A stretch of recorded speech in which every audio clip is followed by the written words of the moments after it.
Amados hermanos, amadas hermanas, una sola trompeta.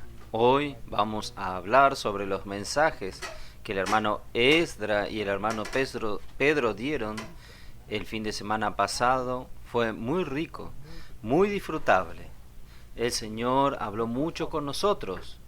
Nosotros queríamos reforzar algunos puntos, revisar algunas cosas importantes con ustedes.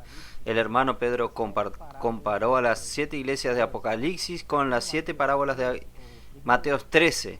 Aquí en Mateo 13, el primer párrafo es sobre la palabra del sembrador, la parábola del sembrador.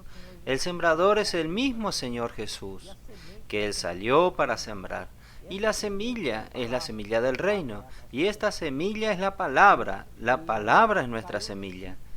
Y cayó en 4 situaciones de tierra. Primero, cayó a la vera del camino. Sabemos que a la vera del camino es mucho tráfico de personas, movimientos de personas que pisan y el suelo queda duro de tanto que es pisado. Entonces allí la semilla del reino cayó en este suelo duro, y claro, por ser un suelo duro, pisoteado, no iba a brotar, no iba a penetrar en la tierra y no iba a brotar. Y el segundo tipo de suelo, de tierra, es el suelo rocoso. Está lleno de piedras y hay poca tierra. Entonces, por no tener mucha tierra, mucho suelo, entonces termina también, sale el sol y la quema. Y el tercero entonces es aquel que cae entre los espinos, y los espinos crecieron y sofocaron a esta semilla, aunque brotó pero no dio frutos. Y el cuarto tipo es que esta semilla cayó en buena tierra y dio fruto a 30, a 60 y a 100 por uno. Entonces quiere decir que el sembrador salió a sembrar y él espera frutos de este suelo, de esta tierra. Entonces, 4 tipos de tierra, solo uno dio frutos para el sembrador. Entonces esto nos indica nuestro corazón. ¿Cómo está nuestro corazón? ¿Está como a la vera del camino, o dentro de nosotros hay lleno de piedras y poca tierra? Si es así, aún así podemos trabajar esta tierra. Solo es necesario remover las piedras, sacar las piedras y solo dejar la tierra. Y usted se puede tornar fértil y también brotar y dar fruto. Tenemos esta esperanza también. Lo mismo ocurre. Aquella semilla que cayó entre los espinos, y los espinos crecieron y la sofocaron, la ahogaron. Pero si podemos sacar los espinos, todo esto indica nuestro corazón, sacar las piedras, sacar las espinas, y vuelve a tener el suelo, vuelve a haber suelo. En este caso, este que cayó en medio de los espinos brotó, pero como los espinos crecieron sobre esta plantita que creció y la sofocó, porque no deja penetrar la luz del sol, entonces no vivió. Pero si saca los espinos, da condiciones para que esta semilla brote y crezca y dé fruto. Entonces es posible. Todo es una cuestión del corazón. También el otro cayó en la buena tierra, gracias al Señor, y brotó y creció y dio fruto. Esto es lo que el Señor quiere. Hoy el Señor busca un corazón que tenga un buen suelo, una buena tierra. El Señor habla en el versículo 13, capítulo 13, versículo 13. Por eso les hablo por parábolas, porque viendo no ven y oyendo no oyen, ni entienden. De manera que se cumple en ellos la profecía de Isaías que dijo: de oído oiréis y no entenderéis, y viendo veréis y no percibiréis, porque el corazón de este pueblo se ha engrosado, y con los oídos oyen pesadamente, y han cerrado sus ojos, para que no vean con los ojos, y oigan con los oídos, y con el corazón entiendan, y se conviertan, y yo los sane. Entonces aquí está un corazón duro, aquí dice un corazón endurecido, engrosado. Es un corazón lleno de grasa, un corazón duro, un corazón gordo, engordado. Es un corazón que está... El corazón es un músculo. Entonces por afuera del músculo del corazón hay una capa de grasa tan gruesa que no consigue entrar en ese corazón, está endurecido. Eso, lo que se llama un corazón lleno de grasa. Es que lo que necesita hacer es sacar esa capa de grasa para que pueda realmente ser un corazón blando. 16 dice, porque bienaventurados vuestros ojos porque ven, y vuestros oídos porque oyen. Gracias al Señor que hoy nosotros tenemos ojos que ven y oídos que oyen. Los ojos para ver la visión y oídos para oír la palabra profética. Nosotros somos bienaventurados. Todo el problema está en el corazón.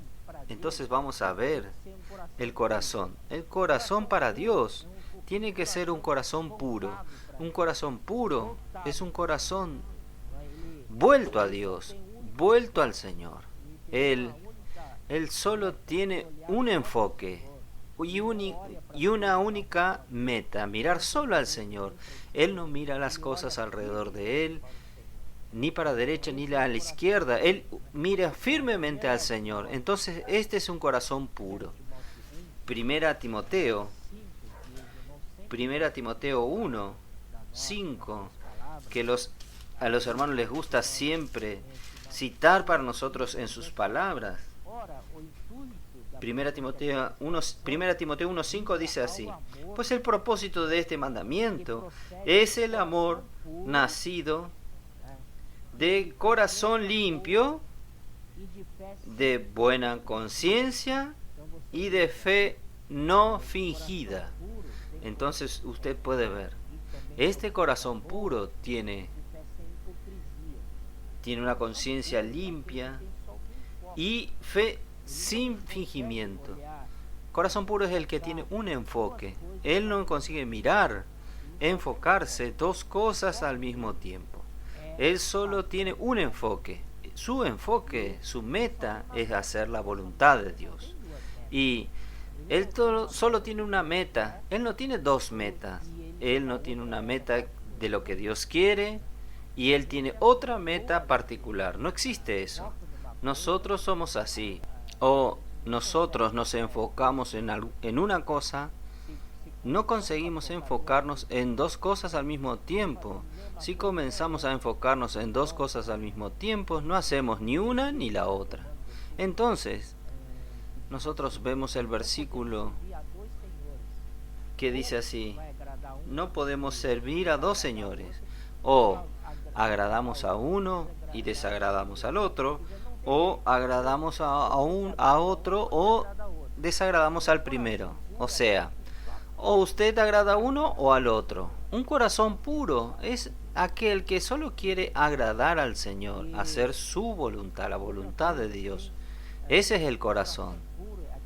Otra cosa es, un corazón puro es aquel que no busca agradar a los hombres. Vamos a leer 1 Tesalonicenses capítulo 2, versículo 4. Dice así: sino que según fuimos aprobados por Dios para que se nos confiase el Evangelio, así hablamos, no como para agradar a los hombres, sino a Dios, que prueba nuestros corazones. Entonces usted ve aquí, en este versículo, dice así: no es para agradar a los hombres, es para agradar a Dios. Y para agradar a Dios y ser aprobado por Dios. Esto es lo que nosotros queremos hacer. Queremos dejar a Dios contento. Y Dios es aquel que prueba nuestro corazón. Él prueba si el corazón, si mi corazón es puro o no es puro. Un corazón puro o un corazón mezclado, ¿no es así? Entonces, hermanos, vamos a tener un corazón puro. Vamos a purificar nuestro corazón día a día. Desde la mañana cuando nos despertamos, Señor, purifica mi corazón, como dice en Salmo 51. Crea en mí, oh Dios, un corazón puro. Después vamos avanzando para 1 Tesalonicenses 2, versículo 6, dice así: Ni buscamos gloria de los hombres, ni de vosotros, ni de otros. Aquí también el corazón puro es aquel que no busca la gloria de los hombres. Si usted busca la gloria de los hombres, usted termina dejando la gloria de Dios de lado. Entonces usted acaba opacando la gloria de Dios. O sea, toma la gloria de los hombres en frente de la gloria de Dios, de manera que los hombres no consiguen ver la gloria de Dios en usted, solo quedan mirando su propia gloria.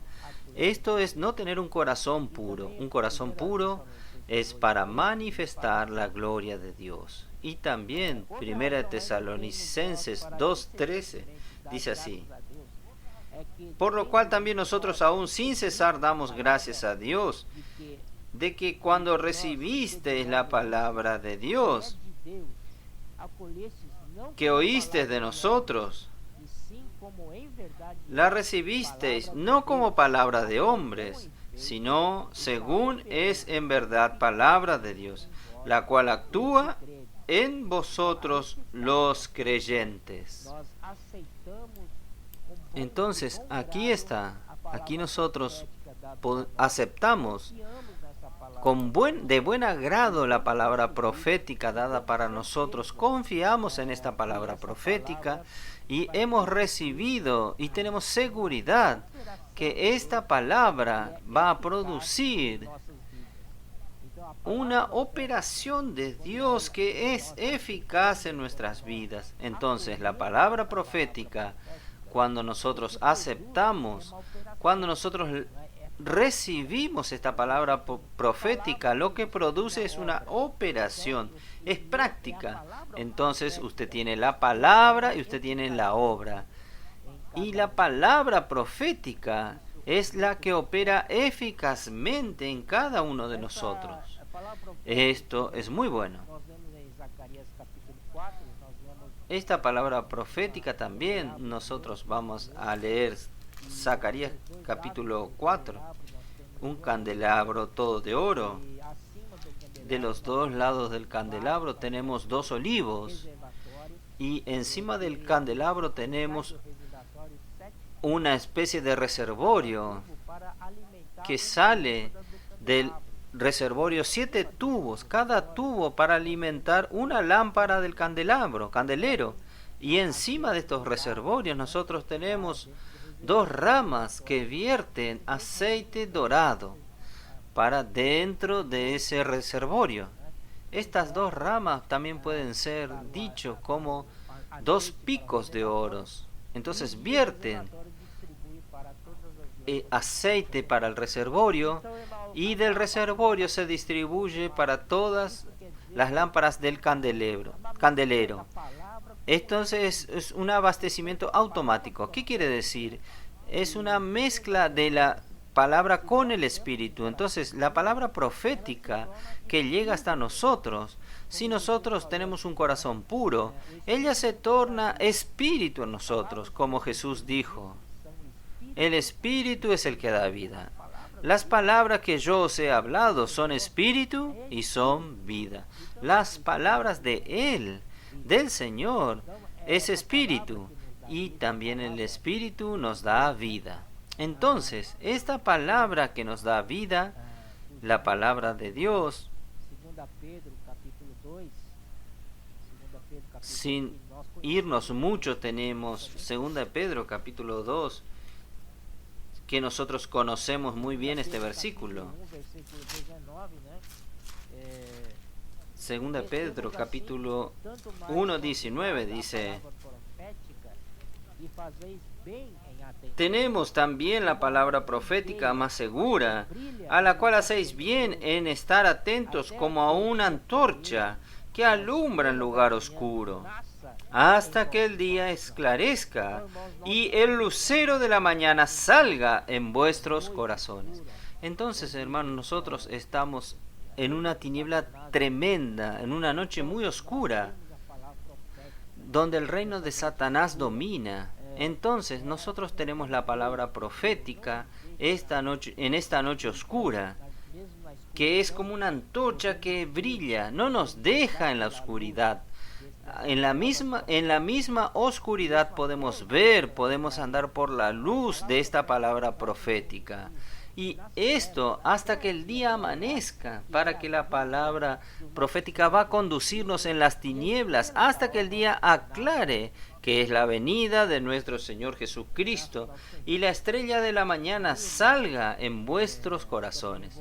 Gracias al Señor. Entonces, hermanos, también volviendo en Mateos 13, la segunda parábola es la cizaña y el trigo. La cizaña y el trigo, la segunda parábola. Aquí dice así, 24. Pero en aquellos días, después de aquel, el reino de los cielos es semejante a un hombre que sembró una buena semilla. Este hombre es el mismo Señor Jesús que vino a la tierra y sembró esta semilla. Pero él se fue, pero él dejó algunos hombres aquí en la tierra, sus siervos, para cuidar de este campo que él sembró. Pero el versículo 12, aquí dice, estos hombres dormían, o sea, sus siervos. El Señor sembró y se fue, pero sus siervos dormían, quieren decir, los hombres dormían, quiere decir, ellos se descuidaron. Era para que estos hombres cuidasen del campo, vigilasen en el campo para que nadie entrase clandestinamente y sembrase otra cosa extraña. Pero estos hombres, estos siervos del Señor, descuidaron. Y cuando ellos descuidaron, dormían, vino el enemigo de ellos y el enemigo del Señor, del sembrador, y sembró cizaña en medio del trigo. Entonces, esto es la artimaña de Satanás. Él quiere derrotar a la iglesia. Su estrategia es arruinar el plan de Dios. Entonces, él hace eso. Él hace de manera furtiva. Él es cobarde. Él no enfrenta a usted de frente, sino que lo hace por detrás. Entonces, él es traicionero. Tenga cuidado. Entonces, él vino, el enemigo es el que sembró y se retiró. Y cuando la hierba creció y dio fruto, entonces apareció también la cizaña. Miren, fue plantado el trigo, después el enemigo plantó la cizaña, los dos estaban creciendo juntos. La única cosa para diferenciar el trigo de la cizaña es que el trigo, cuando crece, madura y da fruto, mientras que la cizaña crece también, pero no da ningún fruto. Entonces, el 27 dice, vinieron entonces los siervos del padre de familia y le dijeron, Señor, ¿no sembraste buena semilla en tu campo? ¿De dónde pues tienen cizaña? Él dijo, un enemigo ha hecho esto. Y nosotros sabemos quién es este enemigo. Y los siervos le dijeron, ¿quiere que vayamos y la arranquemos a la cizaña? Y el Señor del campo les dijo, no sea que al arrancar la cizaña, arranquéis también con ella el trigo. el 30 dice, dejad crecer juntamente lo uno y lo otro hasta la siega. Y al tiempo de la siega yo diré a los segadores, recoged primero la cizaña y atadla en manojos para quemarla, pero recoged el trigo en mi granero. Entonces aquí, atarlos en manojo a la cizaña para ser quemado. Este ser quemado es el fuego eterno. Es para el lago de fuego. Pero el trigo, recogedlo en su granero, en el reino. Entonces, hermanos, aquí lo que aquí nos estimula es a crecer hasta la venida del Señor. Vamos a crecer con dificultades porque tenemos mucha oposición de la cizaña. El trigo y la cizaña siempre están disputando en lugar al sol porque todos quieren crecer. Entonces, por un lado, hasta maldecimos a la cizaña, pero por otro lado la cizaña es muy benéfica para nuestro crecimiento, porque si nosotros no tenemos nada en oposición a nosotros, no íbamos a crecer tanto, no tendríamos incentivos para crecer. Pero como ahora tenemos la cizaña que pelea con nosotros, esto hace con que nosotros seamos estimulados a crecer, animados a crecer y madurar enseguida, gracias al Señor. Esto es lo que el Señor preparó para nosotros, que es con las dificultades, los sufrimientos, las tribulaciones vienen a nosotros para hacernos crecer, gracias al Señor. Y comparando la iglesia en Esmirna, allí nosotros vemos que en medio de los cristianos, ellos sufrieron muchas persecuciones, pero lo que causaron estos sufrimientos en ellos es que había entrado esta semilla que era la cizaña, que fueron sembrados en medio de ellos. Y esta cizaña, primeramente, eran enseñanzas diferentes, porque hasta entonces no había otras enseñanzas. La única enseñanza es la enseñanza de los apóstoles, pero por causa de que fue abierta una puerta para también entrasen en la iglesia otras enseñanzas. De los judíos primeramente, judíos persiguieron mucho a la iglesia, donde Pablo iba, daba la palabra del nuevo pacto, y los judíos perseguían hasta a Pablo, hasta fue apedreado por ellos. Pero no solo él, sino también los judaizantes. Los judaizantes de otros grupos, estos son judíos que se convirtieron y ellos eran en contra de la palabra de Pablo, que para Pablo predicaba, porque ellos se convirtieron, pero aún guardaban la ley de Moisés, aún practicaban la circuncisión y hasta llegaron a hablar a las iglesias de los gentiles, que ellos si no se circuncidaban no iban a ser salvos. Ellos hacían cosas tan severas, tan serias aseveraciones. Entonces, persistiendo esta situación, abrió puerta para otras enseñanzas que no son ortodoxas, que no sea la palabra de la fe, palabra profética. Con esto abrió las puertas para el gnosticismo, el ascetismo y finalmente terminó habiendo el clericalismo en la iglesia, separación entre obispo y presbíteros, obispo es mayor que presbítero, y se formó ahí una jerarquía. Con la aparición de la jerarquía, la iglesia quedó totalmente una organización. Perdió su característica principal, que es el organismo vivo, regido por la vida de Dios. Ahora se tornó una organización de hombres. Entonces, no es más un gobierno del Espíritu, no es más el gobierno de Dios, ahora es el gobierno de los hombres. Infelizmente es eso. Usted ve en Apocalipsis 2:6, ahí dice la obra de los Nicolaitas. Nicolaita significa Nico es victoria. Laos es pueblo. Entonces victoria sobre los pueblos, arriba del pueblo. Ellos eran dominadores. Esta práctica era una obra en Apocalipsis 2:6 para la iglesia en Éfeso. Surgió allí la obra de los Nicolaitas. Pero en Apocalipsis capítulo 2:15, cuando habla de la iglesia en Pérgamo, esta obra, este tipo de enseñanza, se oficializó. Se tornó una doctrina. Se tornó una enseñanza de los Nicolaitas. Infelizmente, estas son enseñanzas diferentes que terminaron entrando a la iglesia. Pero en Hechos capítulo 20, Pablo ya preveía eso. Pablo realmente tuvo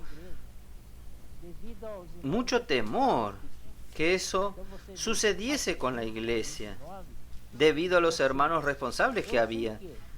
Entonces usted ve, Hechos 20:29 dice así: porque yo sé que después de mi partida entrarán en medio de vosotros lobos rapaces, que no perdonarán al rebaño. Entonces estos lobos rapaces venían de afuera hacia adentro. Y el versículo 30, y de vosotros mismos se levantarán. O sea, en medio de los hermanos, en medio de la iglesia, en Éfeso, se levantarán hombres que hablen cosas perversas para arrastrar tras sí a los discípulos. Entonces, estos hombres que hablan cosas pervertidas, totalmente contrarias a la palabra profética, contrarias a la buena enseñanza de los apóstoles, entonces ellos van a pervertir todo este hablar y arrastrar a los discípulos detrás de ellos. Entonces, esto es lo que Pablo ya había previsto. Ya había este peligro inminente. Por eso que Pablo en el versículo 31 dice: por tanto, velad. ¿Recuerdan de la parábola de Mateo 13? La parábola de la cizaña y el trigo. Ahí dice que los hombres durmieron, no vigilaron. Los hombres que dejaron de vigilar, ahí entró toda la acción del enemigo para la iglesia. Entonces, esto Pablo ya había hablado sobre este peligro que pueden entrar. Bueno, lo que Pablo también, cuando escribió las 2 cartas a Timoteo, él ya inoculaba, inmunizaba a su joven cooperador Timoteo contra esto. Vamos a leer algunas cosas. No podemos hablar todo, pero en 1 Timoteo 4:6 dice: si esto enseñas a los hermanos, serán buen ministro de Jesucristo, nutrido con la palabra de fe y de la buena doctrina que has seguido. Entonces tenemos la palabra de la fe, que es la palabra que nos trae fe, y aumenta nuestra fe subjetiva cada vez que llega a nosotros, y también de esta fe surgen las buenas enseñanzas que nosotros seguimos día a día. Esto es lo que es la enseñanza verdadera. Después, en 2 Timoteo capítulo 3, versículo 10, él dice así: pero tú has seguido mi doctrina, conducta. Tú has seguido de cerca mi doctrina, mi conducta. Entonces nosotros necesitamos hoy seguir de cerca la enseñanza de los apóstoles. Esta enseñanza es saludable. Es una enseñanza saludable en que nosotros podemos seguir y acompañar, porque la única enseñanza que da vida a nosotros, que suple vida. ¿Entiende, hermano? Entonces, cualquier otra enseñanza usted puede oír, pero no te da vida. ¿No es así? Pueden ser palabras muy bonitas, bien acomodadas, ideas bien coordinadas, pero no producen nada. Falta algo, falta la vida, ¿no es así? Entonces, hermanos, vamos a tener cuidado, vamos a seguir de cerca, no vamos a estar lejos de la enseñanza de los apóstoles. Así podemos evitar la entrada de cualquier enseñanza diferente en la iglesia. Y también, 1 Timoteo 4, versículo 16, él dice así: ten cuidado de ti mismo y de la doctrina. Cada vez que aparece doctrina es buena enseñanza o enseñanza. O sea, ten cuidado de ti mismo y de la enseñanza. Entonces Pablo está alertando aquí a Timoteo que él necesita cuidarse. ¿Cómo cuidarse? Para cuidarse de la buena enseñanza. No sea llevado por los vientos de doctrinas. Usted tiene que cuidarse para que usted se fortalezca en la fe, para que usted no sea engañado y para esto usted tiene que cuidar las enseñanzas. Usted no puede negligenciar las enseñanzas. La mejor manera de cuidar las enseñanzas es vivir las enseñanzas, vivir esa palabra. Cómo usted manifestar la piedad que es Dios expresado en nuestro vivir. Cuando usted hace esto y Dios es expresado en su vivir, usted está haciendo con que esta enseñanza sea real, esté produciendo frutos en las personas. 1 Timoteo capítulo 6, versículo 3, dice así: si alguno enseña otra cosa, otra enseñanza quiere decir, y no se conforma a las sanas palabras de nuestro Señor Jesucristo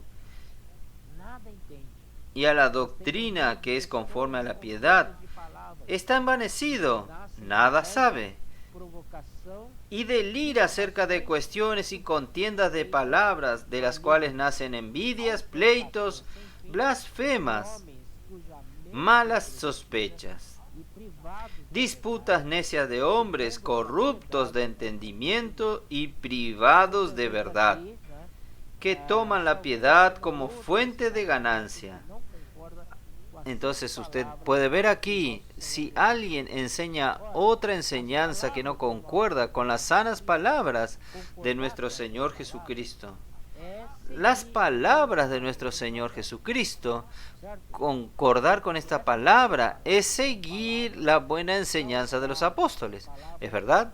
Entonces, porque estas sanas palabras son palabras saludables, palabras sanas, palabras que contienen vida, y la vida trae salud para nosotros espiritualmente hablando. Entonces, esto es lo que necesitamos.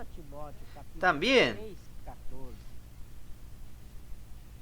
2 Timoteo capítulo 3, 14, lo que Pablo aquí dice a Timoteo: pero persiste tú en lo que has aprendido y te persuadiste sabiendo de quién has aprendido. Entonces, hermanos, nosotros necesitamos permanecer en aquello que aprendemos en la vida de la iglesia. Tantos años, nosotros sabemos de quién hemos aprendido, cuál es nuestra fuente, sabemos bien de qué es esto. Entonces no podemos cambiar para otra fuente, siempre bebemos de esta misma fuente toda la vida, esta misma agua que nos sació la sed durante tanto tiempo. Entonces Pablo está diciendo así: usted, Timoteo, usted tiene que permanecer en aquello que usted aprendió. Usted sabe de quién ha aprendido, de quién usted ha aprendido. Nosotros sabemos de quién aprendimos y bebemos de esta fuente varios años y sabemos que esta agua es buena, es saludable, trae salud para nosotros. Si nosotros cambiamos otra fuente, nosotros vamos a golpear nuestra cara. Entonces, vamos a permanecer. Y Pablo dice claramente a Timoteo, usted sabe de dónde usted aprendió. Usted está bebiendo esta agua y usted sabe de dónde viene esta fuente de esta agua. Si usted cambia por otra fuente, usted puede que no sea buena. Puede ser que sea un agua no sea esterilizada, puede darte dolor de barriga. Oh, Señor Jesús. Entonces, miren, es importante que sepamos de dónde nosotros, cuál es la fuente que hemos recibido y permanecer en esta fuente. Sabemos que esta fuente es buena y nosotros testificamos que esta agua es buena. Gracias al Señor por esto. Y ahí vamos a 1 Corintios, capítulo 3, 10. Aqui Paulo está falando que ele lançou o fundamento. Aquí Pablo está hablando que él Então, ele lançou lanzó el fundamento como un constructor prudente. Entonces él lanzó el fundamento de la iglesia como un constructor prudente y otro edifica encima. esse fundamento, que é Cristo. Pablo puso el fundamento que es Cristo y otro edifica sobre este fundamento, pero que es Cristo. Que Pablo llamó la atención, alertó aquí. Pero cada uno mire cómo sobreedifica. Hermanos, todos nosotros estamos edificando algo. Parado, não fazendo nada, O eu também estou edificando algo. o para el bien o para el mal. Si nos quedamos quietos sin hacer nada, yo también estoy edificando algo. Ser julgado. ¿Por qué? Porque un día este no hacer nada también va a ser juzgado. Entonces, de cualquier manera, estamos edificando algo. Entonces, Pablo dice así en el versículo 12, y si sobre este fundamento alguno edifica oro, plata, piedras preciosas, madera, heno, hojarasca, entonces, hermanos, ¿qué usted está edificando? ¿Qué yo estoy edificando? ¿Qué material nosotros estamos usando para edificar sobre el fundamento que es Cristo? ¿No es así? ¿Con qué edificamos la iglesia? Si es con oro, plata, piedras preciosas. Ah, sí, porque aquí, estos materiales aquí que están diciendo, son divinos. Es el Dios triuno. Oro es la naturaleza de Dios. La plata es la redención de Cristo. Y las piedras preciosas es la obra transformadora del Espíritu Santo. Entonces sí, ahí sí, podemos edificar con el Dios triuno. Y edificando con el Dios triuno solamente con la buena enseñanza de los apóstoles, nada más, solo con la palabra profética. Ahora, puede ser que otros en el mismo fundamento edifican que con madera, con heno y con hojarasca. Puede ser, como ya dije recién, aunque usted no haga nada, siendo pasivo, usted está edificando algo. Algún material tú estás edificando. Entonces, puede ser madera, heno o hojarasca. Entonces, aquí exhorto a los hermanos que podamos edificar con oro, plata y piedras preciosas. Ciertamente, hermanos, predicar el Evangelio es edificar con oro, plata y piedras preciosas. Y ciertamente, grupos de cuidado, red de cuidado, es edificar con oro, plata y piedras preciosas. Y ayudar a los otros. Todo lo que usted hace en pro de la edificación de la vida de la iglesia de una manera positiva, usted está edificando con oro, plata y piedras preciosas. a lo contrario de esto es el otro material totalmente humana. Madera es la naturaleza humana. Heno es la obra del ser humano. Hojarasca se escapa en el viento. Aquí dice el versículo 13, manifiesta, se tornará la obra de cada uno. Entonces, lo que Dios quiere, fruto, como nosotros vimos en Mateo 13, Dios sembró la buena semilla en la Biblia para obtener frutos. Y aquí también Dios quiere frutos de nosotros. Nuestra edificación, Dios quiere reclamar el fruto de nuestra edificación. Manifiesta se hará la obra de cada uno, porque el día la manifestará. Este día es el día de la venida del Señor, el día del juicio del Señor, porque está siendo revelado por el fuego. Y cual sea la obra de cada uno, el fuego la probará. Entonces el propio fuego va a probar, va a quemar todo lo que no es bueno para la edificación. Ciertamente va a quemar la madera, el heno, la hojarasca. Todo esto el fuego va a probarlo. Y cuando el fuego se apoya en la madera, el fuego y la hojarasca se queman rápido, desaparecen.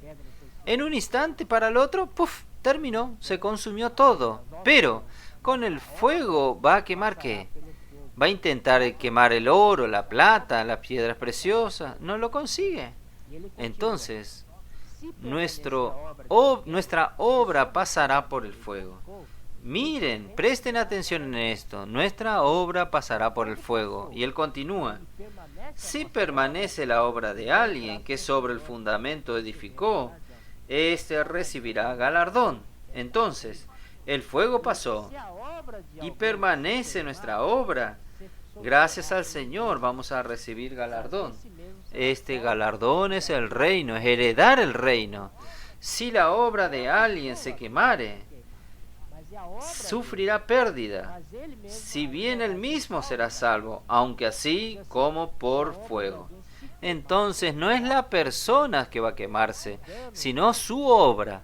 Pero él mismo aún va a ser salvo en aquel día. Dice así: si la obra de alguno se quemará, él sufrirá pérdida. Esta pérdida, este daño, si volvemos a algunos versículos en Mateos, allí dice, allí abrí lloro y crujir de dientes.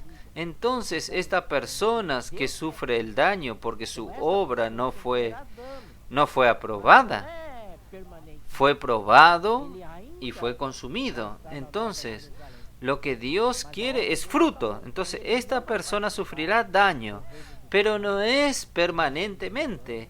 Él aún va a estar en la Nueva Jerusalén, pero su obra terminó. Entonces, él no va a participar del reino de los cielos, del reino de 1000 años, porque su obra terminó. Entonces, él va a sufrir daño, sí. Va a estar en las tinieblas con el lloro y crujir de dientes.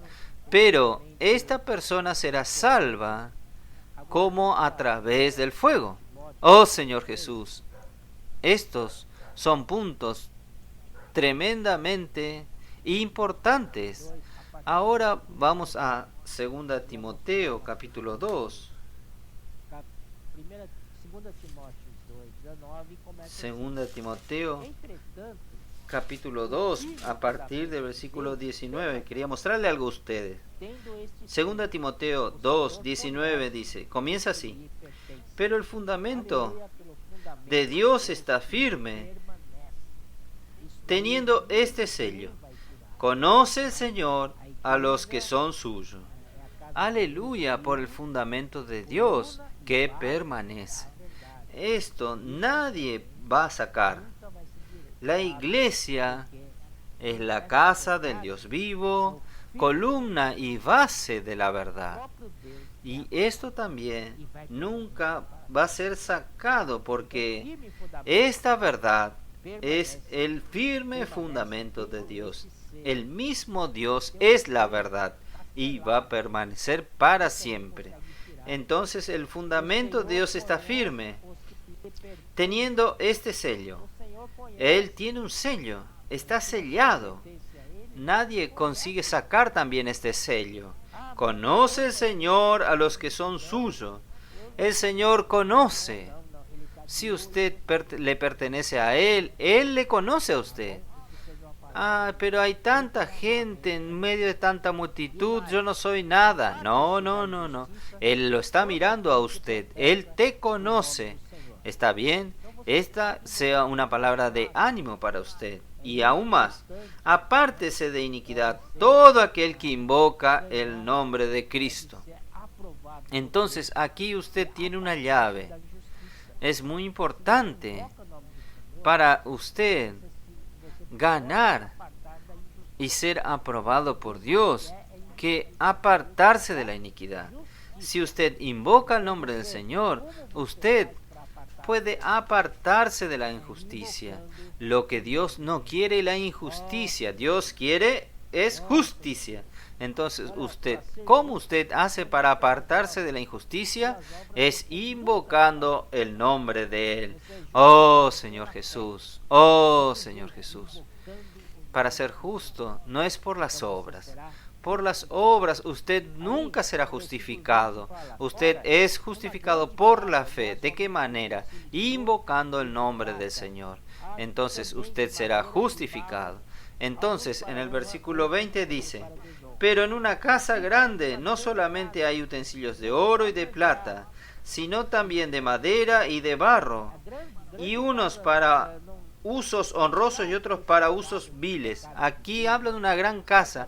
Una gran casa. Es grande la casa. No está especificado si es la casa de Dios. Ciertamente es, digamos así, es la gran cristiandad. Toda la cristiandad están ahí, en una gran casa. Y en esta gran casa hay algunos utensilios de oro, de plata, pero también otros utensilios de madera y de barro. Hay en esta casa hay de todo, pero algunos para honra y otros para deshonra. Entonces aquí en esta gran casa, algunos son para honra y otros para deshonra. Para honra, ciertamente el utensilio de oro y de plata, y para deshonra, lógicamente, es de madera y de barro. En el versículo 21 es muy especial. Él dice así: así que si alguno se limpia de estas cosas, será instrumento para honra, santificado, útil al Señor y dispuesto para toda buena obra. No fui yo quien dije, sino la Biblia. Aquí en el versículo 21 usted puede leer, releer, orar, leer, es muy bueno. Si alguno se limpia de estas cosas, entonces vamos, si alguien se limpia de esto, ¿qué errores? Error de pertenecer a un utensilio para deshonra. Error de practicar injusticia, ¿no es verdad? Nosotros necesitamos apartarnos de la injusticia, invocando el nombre del Señor. No podemos envolvernos con la injusticia. Y aquí dice, si alguien a sí mismo se purifica de estos errores, de estos errores de ser injustos, de practicar la injusticia, todo esto que nos lleva va a ser vasos para deshonra. Será utensilio para honra. O sea, alguien puede revertir su situación. Si él estaba destinado a ser utensilio de deshonra, él puede revertir para ser utensilio para honra. Esto es lo que está escrito aquí.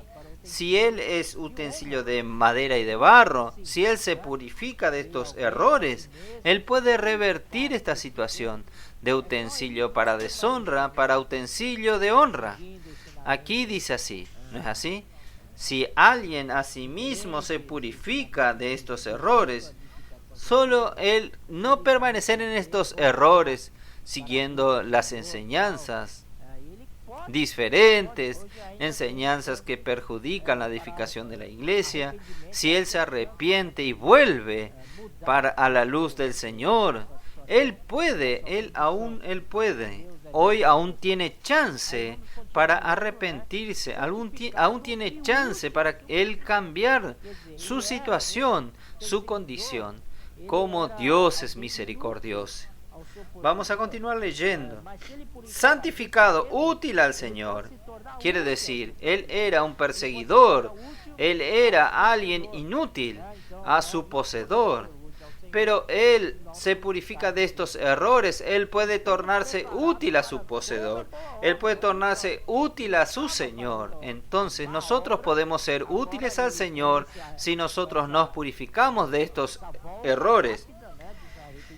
Y dispuesto para toda buena obra. Él estaba haciendo malas obras, pero él, con esta vuelta rápida, este arrepentimiento, él pasa entonces a estar preparado para toda buena obra. Continúa. Huye también de las pasiones juveniles, sigue la justicia, la fe, el amor y la paz, con los que de corazón limpio invocan al Señor. El énfasis aquí, el final del versículo 19 habla de invocar el nombre del Señor, y aquí también el 22 también habla de invocar el nombre del Señor. Entonces, ¿cómo es importante para que revirtamos nuestra situación del mal para el bien? De invocar el nombre del Señor. Y el 23, pero desecha las cuestiones necias e insensatas, sabiendo que engendran contienda. ¿Es verdad? Porque el siervo del Señor no debe ser contencioso, sino amable para con todos, aptos para enseñar, sufrido. No podemos querer sacar a alguien de la iglesia, no podemos echar a nadie de la iglesia. Nosotros solo podemos ser blandos para con todos, aptos para instruir y pacientes, disciplinando con mansedumbre a los que se oponen.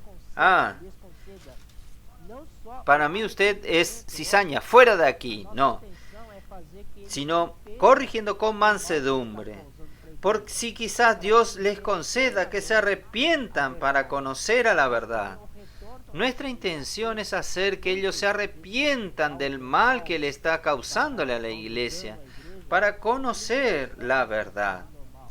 Y vuelvan a la sensatez. Muchos de estos que causan mal, causan daño a la iglesia, ellos no están en su estado normal, en sus cabales. Ellos perdieron la sensatez. Ellos necesitan volver a la sensatez y escapen del lazo del diablo, en que están cautivos a voluntad de él. Entonces, nosotros tenemos que librar a estos de los lazos del diablo. Si él se vuelve a la sensatez, él está librándose de los lazos del diablo, porque ha sido cautivo de él para hacer su voluntad. Y rápidamente, segunda de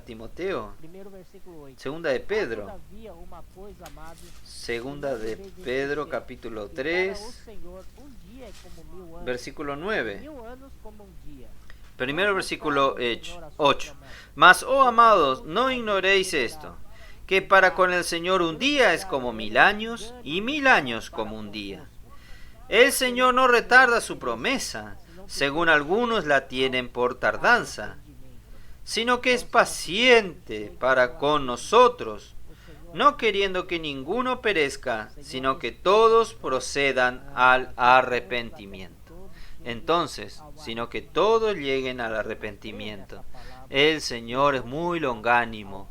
Él espera para que todos lleguen al arrepentimiento. Necesitamos creer en esta palabra. Ellos van a llegar al arrepentimiento y estarán junto con nosotros luchando para heredar el reino. Volviendo para Mateos capítulo 13, solo finalizando la palabra la cizaña, el Señor dice así: versículo 28, capítulo 13.